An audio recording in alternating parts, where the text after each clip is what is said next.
नमस्कार। आज से हम लोग मैपिंग का क्लास से स्टार्ट करते हैं और ये देखिए आप लोगों के सामने जो दिख रहा है इसमें मैंने 7 कॉन्टिनेंट को दिखाया है और जो 5 महासागर है उनके बारे में भी मैंने बताया है। आप देखेंगे इसे और हम लोग डिटेल्स से सबके बारे में पढ़ेंगे। तो दुनिया में कुल कितने महादेश हैं? 7 महादेश हैं। तो 7 के नाम को भी जानना है आपको। दुनिया में कितने महादेश हैं? 7 महादेश हैं, या इसे महाद्वीप भी बोलते हैं। 7 महाद्वीप कहिए चाहे महादेश कहिए। अच्छा, उसके बाद महासागरों की संख्या 5 है। कितने हैं? 5 महासागर है। 5 महासागर, और अस्तित्व में 4 ही महासागर है।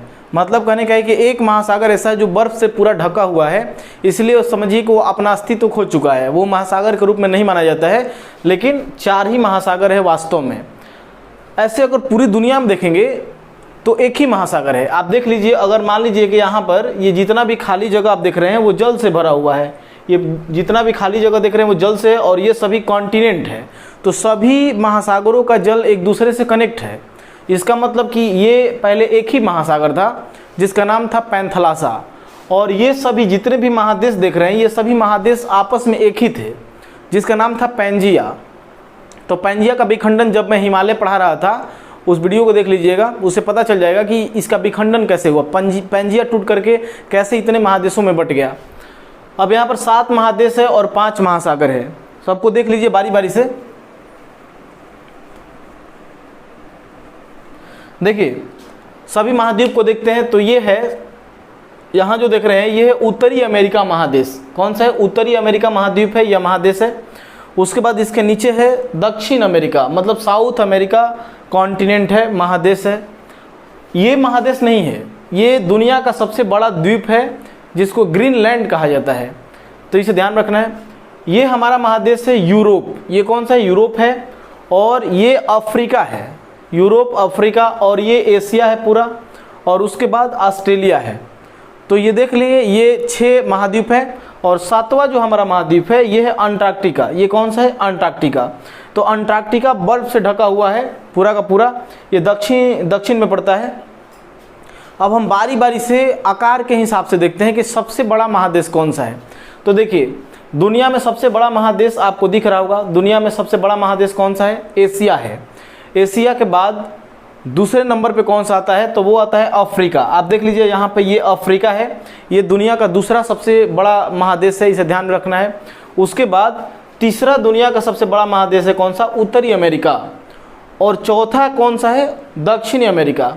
तो पहला एशिया, दूसरा अफ्रीका, तीसरा उत्तरी अमेरिका मतलब नॉर्थ अमेरिका, और चौथा दक्षिणी अमेरिका मतलब साउथ अमेरिका। तो 4 हो गए। उसके बाद 5वां जो है वो आपका है अंटार्कटिका। ये दुनिया का 5वां सबसे बड़ा महादेश है, इसे ध्यान रखना है, अंटार्कटिका। उसके बाद छठा है आपका, छठा है यूरोप। यूरोप छठा दुनिया का सबसे बड़ा महादेश है। और 7वां जो है ये है ऑस्ट्रेलिया। तो ये दुनिया का सबसे छोटा महादेश माना जाता है। तो इसे भी याद रखना है कि दुनिया का सबसे छोटा महादेश कौन सा है? तो ऑस्ट्रेलिया है। और दुनिया का सबसे बड़ा महादेश कौन सा है? तो एशिया है। अब चलिए आकार के हिसाब से नाम भी लिख लीजिए, क्योंकि अभी आपको याद रहेगा, बाद में आप भूल भी जाएंगे। तो कहीं से लिख भी सकते हैं आप। देखिए पहले नंबर पे आता है, पहले नंबर पे आएगा जो सबसे बड़ा होगा वो है एशिया। एशिया है। दूसरे नंबर पे कौन सा है? अफ्रीका। अफ्रीका। तीसरे नंबर पे कौन सा है? तो तीसरे नंबर पे आता है आपका नॉर्थ अमेरिका। North America. चौथे नंबर पे आता है साउथ अमेरिका। 5वें नंबर पे आता है अंटार्कटिका।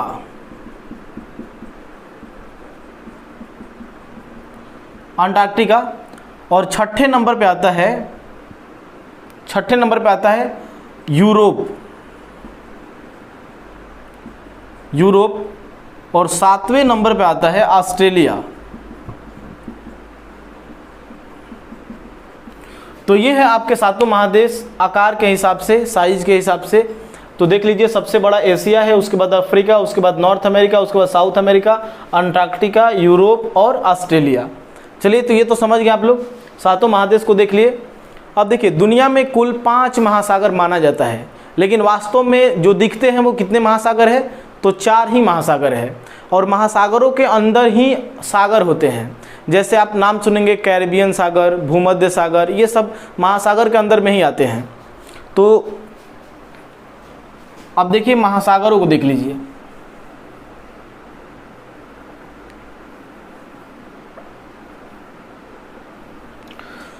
देखिए ये जो एरिया आप देख रहे हैं, ये उत्तरी अमेरिका और दक्षिणी अमेरिका के बगल में ये जो हिस्सा आप देख रहे हैं, ये सब कौन सा महासागर है, तो ये है पैसिफिक ओशन, इसको बोलते हैं प्रशांत महासागर। तो ये है आपका प्रशांत, ये प्रशांत महासागर है, प्रशांत महासागर। तो प्रशांत महासागर ध्यान में रखिएगा, प्रशांत महासागर इधर भी मिलेगा आपको देखने को, और इस साइड में भी आपको देखने को मिलेगा, इस साइड में भी, इस साइड में भी आपको देखने को मिलेगा, क्योंकि प्रशांत महासागर एशिया से भी लगा है और अमेरिका से भी लगा है। तो प्रशांत महासागर यहाँ भी होगा, प्रशांत महासागर इधर भी होगा, इस एरिया में प्रशांत महासागर। अब देखिए इस एरिया में प्रशांत महासागर देख रहे हैं आप, क्यों ऐसा है कि दोनों तरफ प्रशांत महासागर है, क्योंकि आप 2D में देख रहे हैं, दुनिया गोल है, मतलब पृथ्वी गोल है। तो पृथ्वी गोल होने की वजह से ये अगर आप इसको मिलाएंगे तो दोनों प्रशांत महासागर एक तरफ मिल जाएंगे। बात समझ रहे हैं ना। तो इसीलिए हम लोग इस तरीके से पढ़ रहे हैं, तो एक तरफ ये प्रशांत महासागर और एक तरफ ये प्रशांत महासागर। इसे पश्चिमी प्रशांत कहा जाता है और इधर पूर्वी प्रशांत कहा जाता है। अब देखिए, अब प्रशांत महासागर के बाद ये जो हिस्सा आप देख रहे हैं ना, ये हिस्सा है अटलांटिक ओशन का, अटलांटिक महासागर, अटलांटिक महासागर, मतलब कि ये प्रशांत महासागर है, आप देख लिए। उसके बाद ये यहाँ से लेकर के यहाँ तक जो खाली जगह आप देख रहे हैं, ये कौन सा महासागर है, अटलांटिक महासागर है, अटलांटिक ओशन है। उसके बाद ये जो खाली जगह आप देख रहे हैं, ये एरिया, ये जो खाली जगह है अफ्रीका, एशिया और ऑस्ट्रेलिया के बीच में, यहाँ पर ये है हिंद महासागर। ये कौन सा है, इंडियन ओशन बोलते हैं इसे, हिंद महासागर। तो ये इंडियन ओशन है, इसे भी ध्यान रखना है। तो ये हो गया आपका 3। और चौथा जो है वो आर्कटिक महासागर यहाँ पर है। आर्कटिक महासागर अपना अस्तित्व ये भी खोता जा रहा है दिन पर दिन, क्योंकि ये सालों भर बर्फ़ से ढका रहता है। कुछ दिन में कुछ दिनों के लिए बर्फ़ पिघलती है इसमें, तो ये मतलब समुद्र जैसा लगता है। तो ये आर्कटिक महासागर एक है। तो 4 हो गए आपके। एक अंटार्कटिका है, तो अंटार्कटिका कॉन्टिनेंट से मिला हुआ है, इसीलिए इसे नहीं माना जाता है अब कि ये महासागर है। तो 4 महासागर अस्तित्व में है। आप देख लिए, प्रशांत महासागर, अटलांटिक महासागर, हिंद महासागर और कौन सा है, आर्कटिक महासागर। चारों समझ गए। चलिए अब साइज के हिसाब से देख लेते हैं कि साइज के हिसाब से ये महासागर कैसे हैं।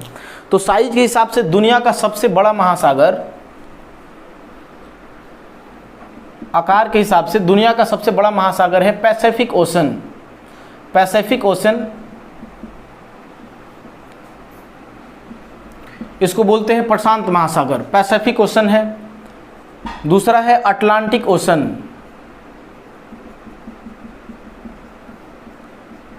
अटलांटिक ओशन है। तीसरा है इंडियन ओशन,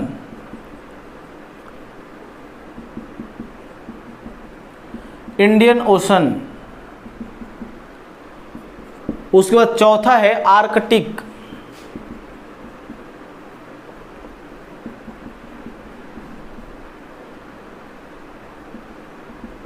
आर्कटिक ओशन।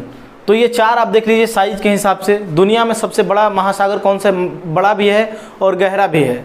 दुनिया में सबसे बड़ा और गहरा कौन सा है, पैसिफिक ओशन है, प्रशांत महासागर है। उसके बाद अटलांटिक ओशन है और उसके बाद इंडियन ओशन है, उसके बाद आर्कटिक ओशन है। तो ये चारों महासागरों के बारे में भी आप समझ गए होंगे। अब चलिए आगे बढ़ते हैं।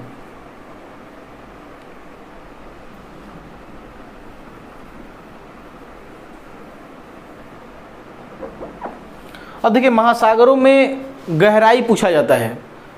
आप 2-3 महासागरों के गहराई के बारे में याद रखिएगा कि पूरी दुनिया में सबसे गहरा महासागर है प्रशांत महासागर। प्रशांत महासागर में जो गहरा बिंदु है, डीपेस्ट पॉइंट, उसका नाम है मेरियाना गर्त, मेरिना ट्रेंच। तो मेरियाना गर्त प्रशांत महासागर में है। प्रशांत महासागर का सबसे गहरा गर्त कौन सा है, मेरियाना गर्त। मेरियाना गर्त, और ये 11,033 मीटर गहरा है। कितना है? 11,033 मीटर गहरा है। उसके बाद प्रशांत के बाद दूसरा है अटलांटिक। तो अटलांटिक महासागर का भी गहरा स्थान पूछा जाता है कि इसका गहरा स्थान कौन सा है, तो इसे भी ध्यान में रखना है। इसका गहरा स्थान है प्यूर्टोरिको। कौन सा है? प्यूर्टोरिको। प्यूर्टोरिको, तो इसे भी ध्यान में रखना है। प्रशांत महासागर का सबसे गहरा स्थान है मेरियाना गर्त, और अटलांटिक महासागर का सबसे गहरा है प्यूर्टोरिको। उसके बाद हिंद महासागर, हिंद महासागर का सबसे गहरा जो गर्त है उसका नाम है सुंडा गर्त। क्या नाम है? सुंडा गर्त।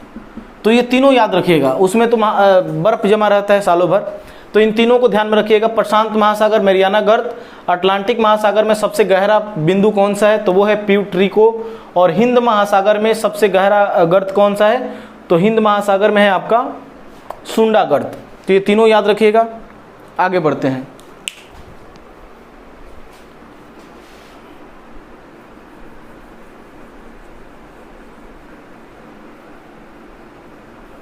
अब देखिए यहाँ से एक लाइन आप देख रहे होंगे कि एक रेखा है जो कुछ महादेशों से होकर गुजर रही है। इसे बोलते हैं विषुवत रेखा। क्या बोलते हैं? विषुवत रेखा, इक्वेटर बोलते हैं। तो ये विषुवत रेखा है, विषुवत रेखा, इसे इंग्लिश में बोलते हैं इक्वेटर। इक्वेटर वो लाइन होती है, विषुवत रेखा वो रेखा है जो पूरे पृथ्वी को दो बराबर भागों में डिवाइड करती है। दो बराबर भागों में, एक उत्तरी गोलार्ध और एक दक्षिणी गोलार्ध। तो यहाँ से ऊपर जो भी कॉन्टिनेंट है या महासागर है वो उत्तरी कहलाएंगे, और यहाँ से जो नीचे है वो क्या कहलाएंगे? दक्षिणी कहलाएंगे। ये नॉर्दर्न हो जाएंगे, ये साउदर्न हो जाएंगे। ठीक है।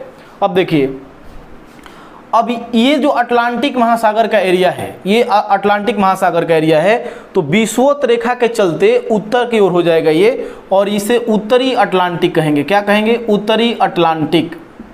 उत्तरी अटलांटिक। तो आप नाम सुने होंगे सरगैसो सागर या बरमुंडा ट्रायंगल का, तो वो सभी यहीं पड़ते हैं। तो कभी कभी पूछ देता है कि कहाँ पड़ेगा, उत्तरी अटलांटिक में कि दक्षिणी अटलांटिक महासागर में।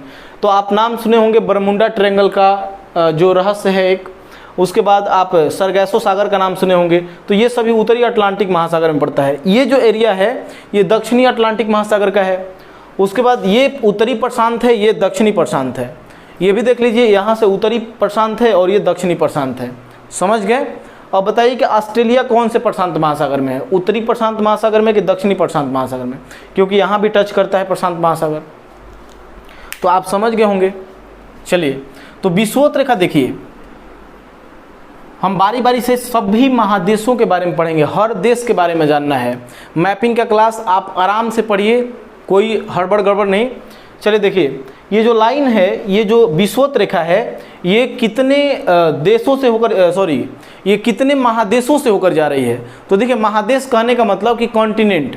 कॉन्टिनेंट में सबसे पहला है ये इंडोनेशिया का क्षेत्र है। इंडोनेशिया एशिया में पड़ता है, इसका मतलब कि विषुवत रेखा एशिया महादेश से जाता है।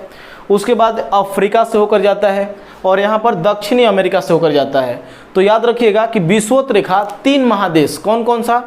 विषुवत रेखा 3 महादेश, 3 महादेश से होकर के गुजरता है। और इसमें से तीनों महादेश में 13 ऐसे देश हैं, जी 13 देशों से होकर गुजरता है। अब यहाँ पे इंडोनेशिया, मालदीव ऐसे करके, यहाँ पे केनिया, युगांडा, गैबोन, कांगो, ये सभी देश आएंगे। उसके बाद ब्राज़ील, ब्राज़ील, इक्वाडोर, ये सभी देश आएंगे यहाँ पर। तो इन सभी देशों से होकर गुजरता है, मतलब कि 3 महादेश से होकर गुजरता है, और कुल 13 देशों से होकर गुजरता है। कितने देशों से होकर गुजरता है? 13 देशों से होकर गुजरता है। तो इसे ध्यान में रखना है कि विषुवत रेखा 0 डिग्री को बोलते हैं। 0 डिग्री अक्षांश को क्या बोलते हैं? विषुवत रेखा बोलते हैं। विषुवत रेखा 3 महादेश एशिया, अफ्रीका और दक्षिणी अमेरिका से होकर गुजरता है, और ये कुल विश्व के 13 देशों से होकर गुजरता है। 13 देशों में ध्यान रखिएगा कौन कौन सा देश। तो चलिए हम शुरू करते हैं दक्षिणी अमेरिका महादेश से, मतलब दक्षिणी अमेरिका महादेश के कौन कौन से देश से होकर गुजरता है।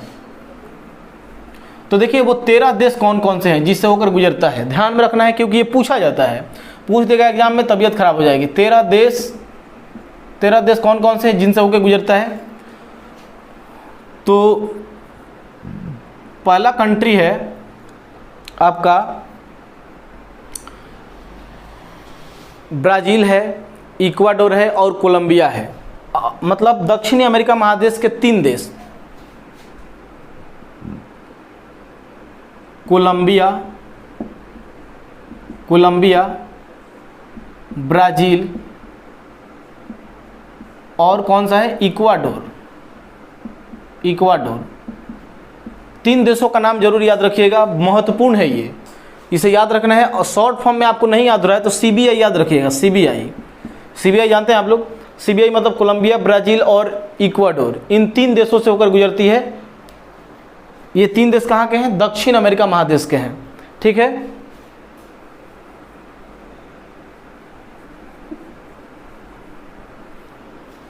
उसके बाद आगे देखेंगे, अगला जो कंट्री है यहाँ से अफ्रीका में कौन कौन से देश से होकर गुजरती है।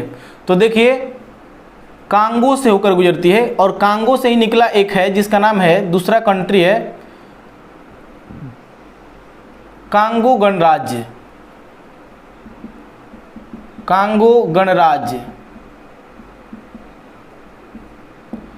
तीसरा कंट्री है केन्या।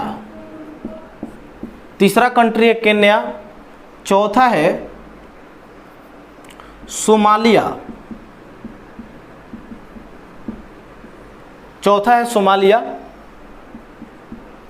और 5वां है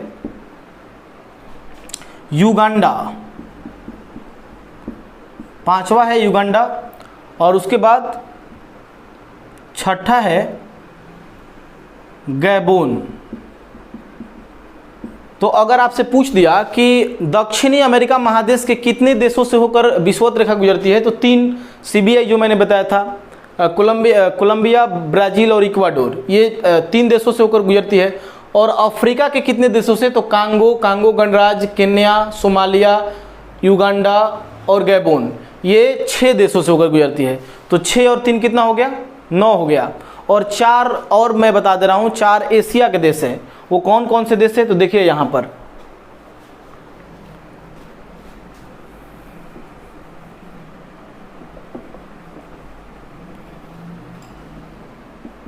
अब ये अफ्रीका का हो गया। यहाँ पर आएंगे तो एशिया, यहाँ पर मिलेगा मालदीव आपको,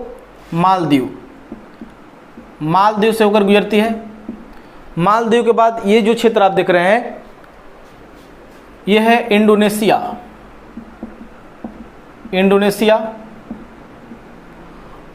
दूसरा नंबर है ये, 2 नंबर है इंडोनेशिया। 3 नंबर है आपको साओ टोम, यहाँ पे एक छोटा सा देश है, इसमें पड़ता है साओ टोम।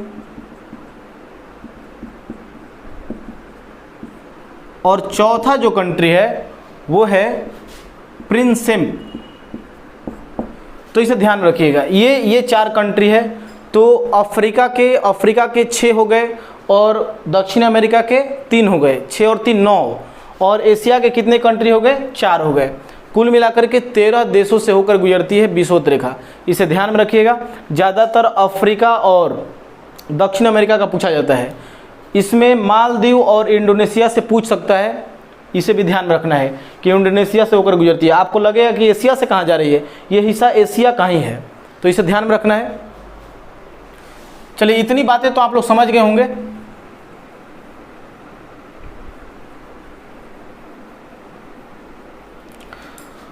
अब देखिए यहाँ पर इस क्षेत्र में एक जगह पड़ता है, मतलब ये एरिया है एक, जिसका नाम है सरगैसो सागर। ये एरिया है सरगैसो सागर। अब मुझे बताइए कि सरगैसो सागर, सरगैसम सी नाम है इसका, सरगैसो सागर कहाँ पड़ता है, उत्तरी अटलांटिक में कि दक्षिणी अटलांटिक महासागर में? तो आप कहेंगे उत्तरी अटलांटिक में, बिल्कुल सही है, उत्तरी अटलांटिक में ही पड़ता है। अब ये कैसा सागर है, दुनिया का ये एकमात्र ऐसा सागर है जिसका कोई तट ही नहीं है। अब बताइए कि कौन सा ऐसा सागर होगा जिसका कोई अपना किनारा नहीं होगा, तट नहीं होगा? तो सरगैसो सागर। ये सागर वास्तव में नहीं है, इसका नाम सागर दे दिया गया है क्योंकि इसका क्षेत्र बहुत बड़ा है। आप देखिए कि ये एक शैवाल से भरा हुआ यहाँ पर घास, मतलब कहने का है कि समुद्री शैवाल है, और ये इतना मतलब ज़्यादा मात्रा में है यहाँ पर कि ये तैरता रहता है, बहुत मोटे लेयर में है और तैरता रहता है।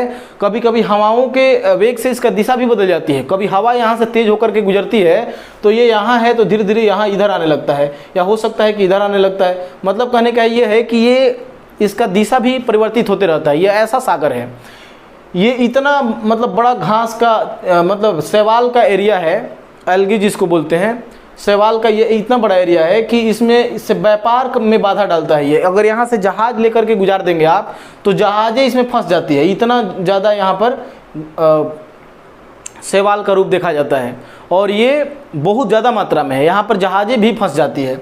तो इसे ध्यान रखिएगा। इस शैवाल को पुर्तगालियों ने सबसे पहले स्पेन वाले लोगों ने देखा था, और उन लोगों ने नाम रखा था सरगैसम। सरगैसम से ही बना है सरगैसो सागर। तो सरगैसो सागर अटलांटिक महासागर में ही है, और इसे ध्यान रखना है। एक देश पड़ता है यहाँ पर बरमूडा, आप देखेंगे अमेरिका के बगल में यहाँ पर एक देश है छोटा सा बरमूडा, और बरमूडा के बगल में ही यहाँ पे एक ट्रायंगल टाइप का है, बरमूडा ट्रायंगल के नाम से यहाँ पर इस तरीके से उसे घेर दिया गया है। उसका नाम है बरमूडा ट्रायंगल। ट्रायंगल मतलब त्रिकोण। बरमूडा ट्रायंगल क्या है ये कि वहाँ पर डेविल सी के नाम से भी वो जाना जाता है, या डेविल बरमूडा के नाम से भी जाना जाता है, क्योंकि वहाँ क्या होता है ना कि कई जहाज़ें उसके अंदर चली गई। मतलब कहने का है कि यहाँ से कोई जहाज़ अगर जा रही है तो ये अपना मतलब चुंबकीय क्षेत्र भी इसका शायद है, ऐसा वैज्ञानिकों ने पता लगाया है, और ऊपर की जहाज़ों को भी अपने अंदर कर लेता है, नीचे से जो जहाज़ जाती है उसको भी अपने अंदर खींच लेता है, बहुत सारी चीज़ों को ये अपने अंदर समा लेता है। तो ऐसा माना जाता है। इसका रहस्य अभी आज तक पता नहीं चल पाया कि यहाँ पे हो क्या रहा है। तो ये बरमूडा ट्रायंगल है। बरमूडा ट्रायंगल आप देख लीजिए कि उत्तरी पश्चिमी अटलांटिक महासागर में है, मतलब नॉर्थ और वेस्ट अटलांटिक ओशन में ये पड़ता है। इसे ध्यान रखना है। बरमूडा देश के बगल में पड़ता है, इसलिए इसका नाम रखा गया है बरमूडा ट्रायंगल। अब वहाँ पे त्रिकोण टाइप का बना दिया गया है ताकि कोई ऊपर से जहाज या नीचे से जाए तो उसे पता चल जाए कि यहाँ पे कुछ खतरा है। समझ गए? तो ये हम लोगों का मैपिंग का पहला क्लास था, और ऐसे ही हम लोग आगे भी पढ़ेंगे। कमेंट करके ज़रूर बताइएगा आप लोगों को कैसा लगा। ठीक है, मिलते हैं नेक्स्ट क्लास में, तब तक के लिए बाय।